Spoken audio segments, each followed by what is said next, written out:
Climate change is a central issue for candidates hoping to take on President Trump in 2020. As the two-day town hall-style event continues, we'll be covering all the candidates' ideas for tackling environmental issues. While there, Bernie Sanders spoke to NBC's Ali Vitali about a recent campaign shakeup and how he feels about his position in the race right now. Hey, Senator, quick question. Why are you shaking up your campaign? Pardon me? Why are you shaking up your campaign? We have 300 employees. There's my campaign manager. Ask him. Now, who do you work for? NBC. Do you ever get rid of people ever leave NBC? In and out. But for you, you're running for president. What's going on in New Hampshire that you don't like right now that you want to do more? New Hampshire is that we have a great team now. I think we're going to win the state. And that today we just dealt with a global crisis of climate change. And you're worried about one person who moved from New Hampshire to Massachusetts.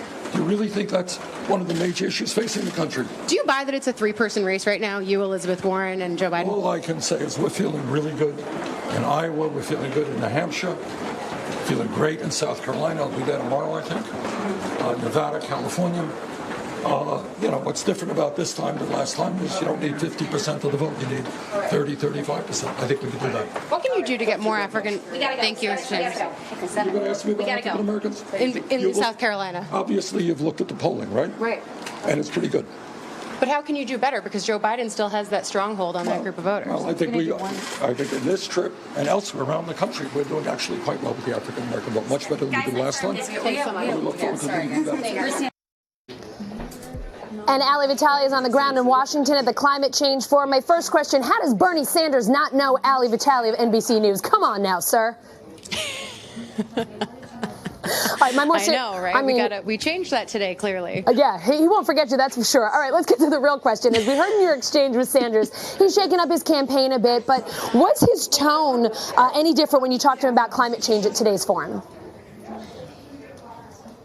There really wasn't much different. Bernie Sanders is someone who's always been at the forefront of the climate movement. People here today, if you looked at the students in the room, they were pretty rapt listening to him. He was taking a lot of questions from students, a lot of back and forth, and I think there was just a lot of positive energy in the room for him. I will say there was something. He's someone who goes after President Donald Trump on the campaign trail pretty hard. Today, he did hit Trump as someone who has denied climate change, but he was a little bit more measured, making this much more about the policy and about the issue of climate change than he was about President Donald Trump. But the thing that's been striking today, as I've been both talking to the candidates back here backstage, but also listening to them on stage with our colleagues, is there's this idea, and I talked with Senator Michael Bennet about this, how you make progress on climate change in a Democratic administration, while also making sure that Republicans, if they take over after a Democrat, don't just roll those things back, because that's really what we've been seeing. President Barack Obama actually made some pretty big gains on his climate agenda, only to have President Donald Trump come in and really just rip them out from the root. You know about the Paris Climate Agreement. We know about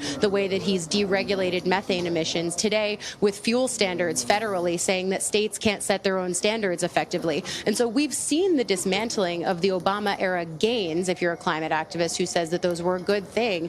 And so asking Michael Bennet and others today how you keep that from happening, that's something that Democrats are going to have to figure out. And really the answer is that they need a big coalition, not just Democrats, but Republicans as well, to come in and take this seriously as an issue, Allison.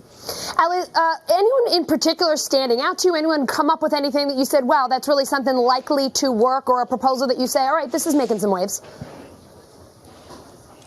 Well, look, all of these candidates at the end of the day are in agreement that climate change is a really big deal and they want to take action on it. So many of these plans have big price tags on them. It's a lot of a question of how are you going to pay for it. Some of them have answers to that, others don't. But really, the person who I look at as someone who was leading on this issue but no longer is in the race is Governor Jay Inslee, who came in not just as someone who said, I care about the climate, but who came in as someone who said, I care about the climate and it's my #1 issue, the thing I am first going to tackle if you elect me president. Now, obviously, Jay Inslee is now running for his 3rd term as governor of Washington State. He's no longer in the primary, but a lot of candidates have been meeting with him and talking to him. I know Elizabeth Warren met with him a few weeks ago when we were out in Seattle.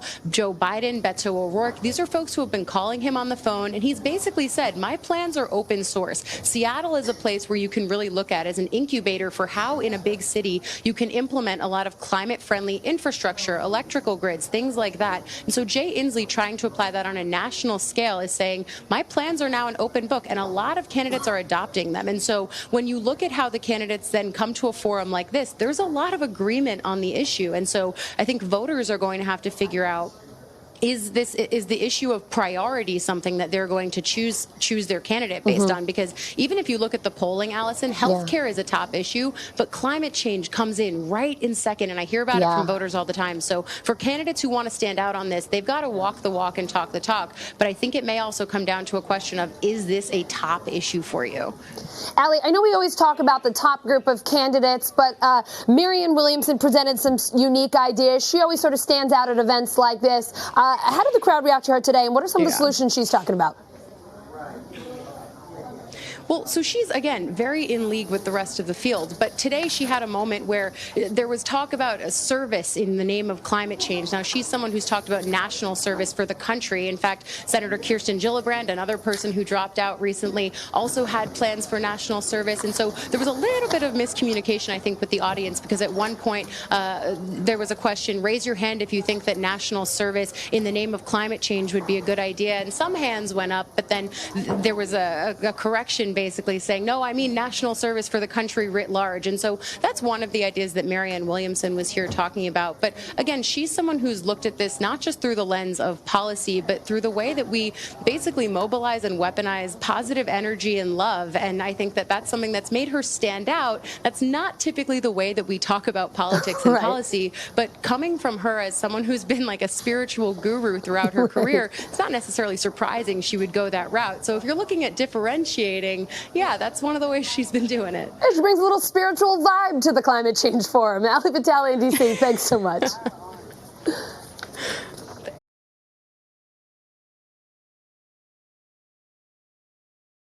Hey, NBC News viewers, thanks for checking out our YouTube channel. Subscribe by clicking on that button down here, and click on any of the videos over here to watch the latest interviews, show highlights, and digital exclusives. Thanks for watching.